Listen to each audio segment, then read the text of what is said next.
Welcome back to Explain It Like I'm Voting, everyone. I hope everyone had a wonderful, wonderful week. And today we are going to get into something that is all over the news. You've heard about the riots, you've heard about the protests, the demonstrations, you've heard about the number of ICE agents in a given area at any time. Yes, we're talking about the history and the current events of ICE, or Immigration and Customs Enforcement. All right, so to put it into picture, ICE was created because of 9/11. Before 9/11, we didn't have really any border patrol, we didn't have any TSA or customs enforcement. It was actually privatized at airports. So they got to make up their own rules about it. They were like, that 4-inch knife, yeah, take it through. I don't care. People could go with their significant others, their family, to the gate and basically see these planes take off. Then 9/11 happens, and people are like, maybe let's not do that, let's not do that. So in 2002, Congress passes the Homeland Security Act, which creates the Department of Homeland Security. This was established by George W. Bush, and one of the components of Department of Homeland Security, or as I will say throughout this podcast, DHS, was U.S. Immigration and Customs Enforcement, which throughout this podcast I will call it ICE because that is the colloquial term. So the entire premise of ICE when it was created was to create a combination of authority to protect national security, right? So that is the intent of the creation. The purpose of DHS's creation was also to consolidate up to like 22 agencies that were under different branches and departments that kind of really didn't fit in these departments, but they created a Department of Homeland Security so that they could fit in these departments. Some of these departments were Immigration and Naturalization Service, Customs Service, Federal Emergency Management Agency, Transportation and Security Administration, which is what you see at the airport, U.S. Coast Guard, U.S. Secret Service. It's 22 different things. I'm not going through the entire list. Anyways, ICE was established to do what INS, or Immigration and Naturalization Services, previously did. And actually, INS was disbanded after ICE was created because they were like, we really don't need two of the same services to be doing the same thing. So there was a quote unquote new emphasis on border security and the removal of undocumented immigrants believed to be a threat to national security or public safety. Believed to be a threat to national security or public safety is the key word there. In these early 2000s, it faced a lot of criticism. People didn't really want these policing bodies to go in and be like, oh, you're taking away from the immigrant's dream. Granted, at this point in time, they were going through like FBI most wanted lists and being like, okay, this guy is an undocumented immigrant and he also is molesting children. So let's get him back to where he came from because he's creating a national security threat, right? Border security, which is, like Mexico, Canada, all of that, it was carried out by three entities, which was Customs and Border Services, ICE, and U.S. Citizenship and Immigration Services. And actually, the all time high deportations was during the Obama administration, which was from like 2009 to 2017, which is not new news. He was constantly criticized for his deportation tactics, and there were some very inhumane ways in which these people were kept, and inhumane ways in which these strategies were played out. Um, but that's kind of been overshadowed recently because Um, then we get into the Trump administration and ICE, and We're going to look at the first Trump administration when it's 2016. Trump is running for president. It's an election year.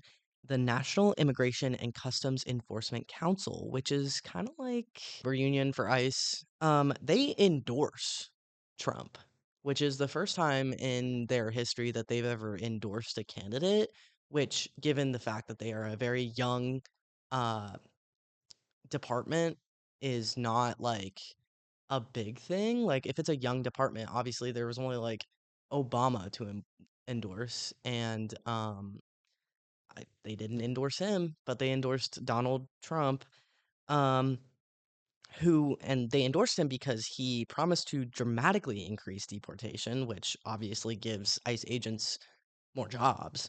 And he promised that his first executive order, which was his first executive order, um, was to hire 10,000 new ICE officers.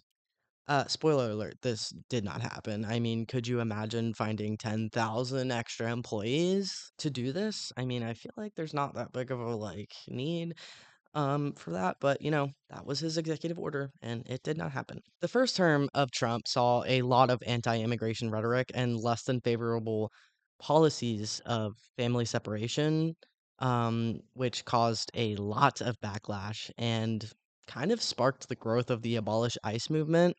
After this controversy, though, Homeland Security investigations, which is kind of like a parent department of ICE, they kind of like tried to distance themselves from ICE. They took off all of their like mentions of their parent department on off their website because Homeland Security investigations, their job was to kind of be like the FBI in this sense. Like, they were investigating these cases.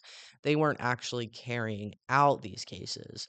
They were like, okay, like, we see that this undocumented immigrant who has done some pretty nasty stuff, this is what they're doing, this is where they're going. Um, like, we're keeping a file on this guy. ICE was the department that was going in there and being like, ew, like, you're detained. We're taking you to an immigration camp, and we'll go from there. All of this is to say that I saw a very reduced level of support following the first Trump term.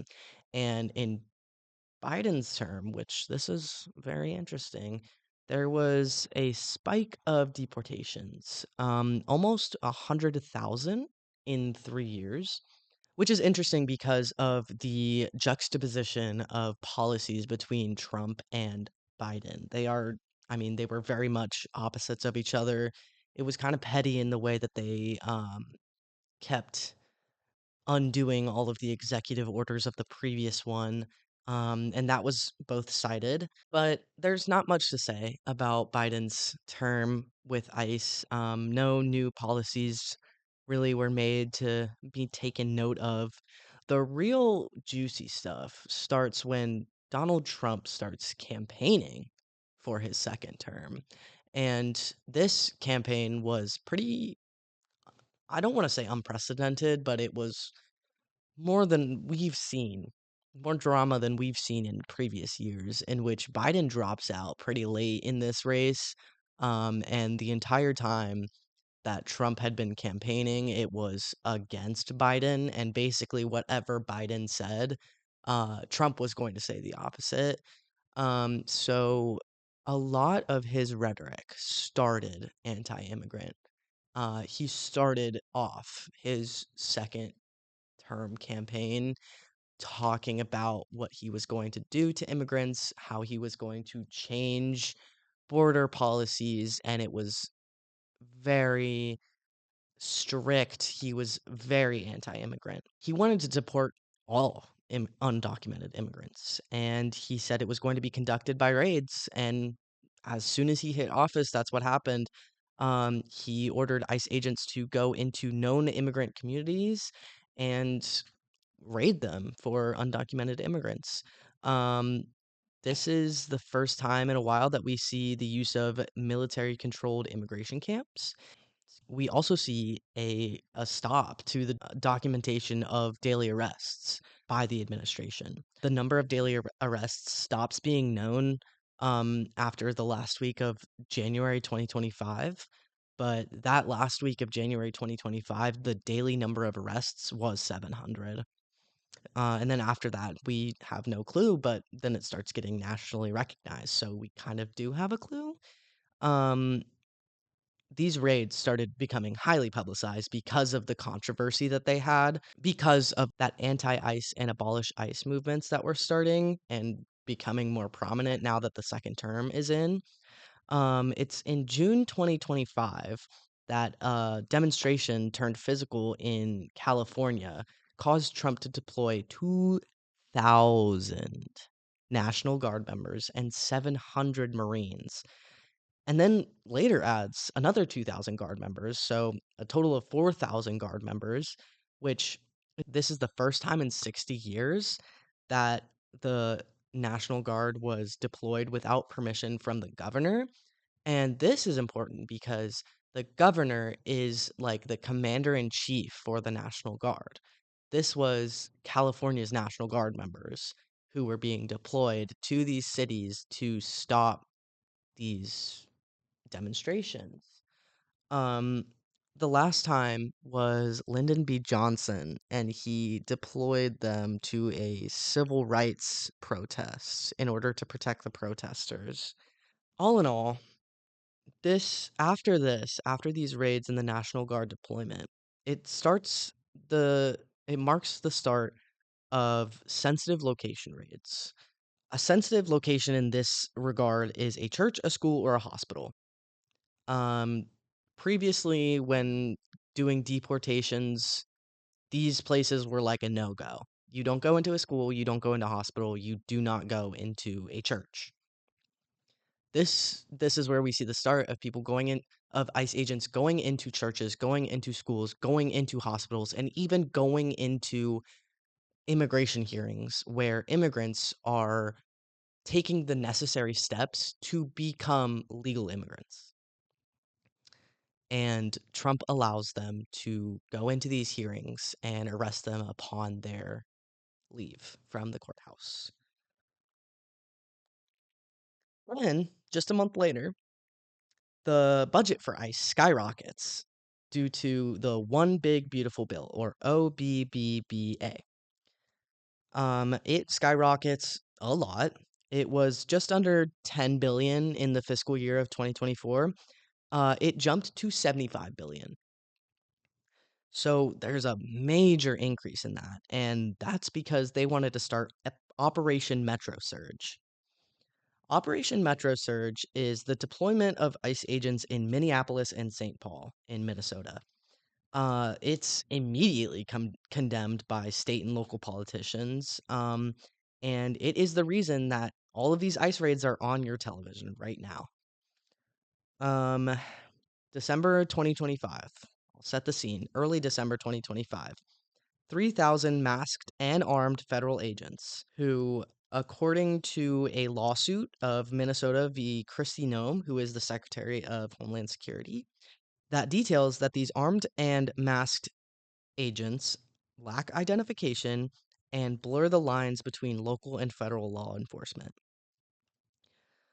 So these raids get heated, and they get national attention because of the destruction that they have. The first national attention that it gets is the death of Renee Good, who was Renee Good was killed through her car window when she quote unquote weaponized her vehicle to run over an officer. This was the words of Kristi Noem during a press conference after the event.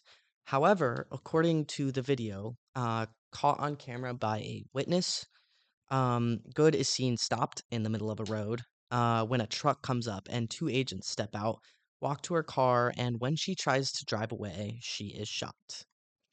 Renee Good was a U.S. citizen, and a lot of questions come up about why she drove away. And In the lawsuit, it's detailed that the deployment of these ICE agents drew a lot of concern for safety of citizens. No one felt like they could walk freely, and it felt very um, watched. So the only thing that we can assume is that she was trying to get out of there. Then in January, Alex Preddy is at a ICE protest when he is said by the DHS to be armed with a handgun and approach officers with the intent to quote unquote massacre them. Video from witness shows Preddy attempting to put himself in between an agent and two civilians, holding a phone recording the encounter. He is then pepper sprayed by the agent, and later in the video, when Preddy attempts to help the citizen up, he is approached and pinned to the ground by additional agents. A total of 8 agents begin pinning Preddy. One officer pulls a gun from Preddy's hips. It's important to note that this was a gun that Preddy had a license to carry. In Minnesota, you just need a license. You can concealed carry, open carry, as long as you have that license. He did have a license. Um, After this, the gun is removed from the scene, and another agent fires 4 shots at close range at Preddy, and he passes. So, this is what's in the news right now about ICE agents, and just today, 700 agents were removed from Minnesota, and just after Good's death, Minnesota files a suit citing the 10th Amendment, giving the state sovereign authority and illegal or unlawful seizure, excessive force, and retaliation. It's very difficult to understand why this is happening. There's a sense of American dream justice for immigration and immigrants that I think a lot of protesters have, and there is a sense of nationalism and the want for people to follow the law to enter this country. ICE is a very young department, and obviously, with young departments, there is the feeling out of policy and stuff, and administration takes a very large role in shaping that policy. And so it's important to know your rights and know what to do when ICE comes. And there are a lot of resources, and there will be resources in the description of this podcast. That being said, this was the history of ICE and what is going on now. This has been Explain It Like I'm Voting. I've been Ollie. See you next week.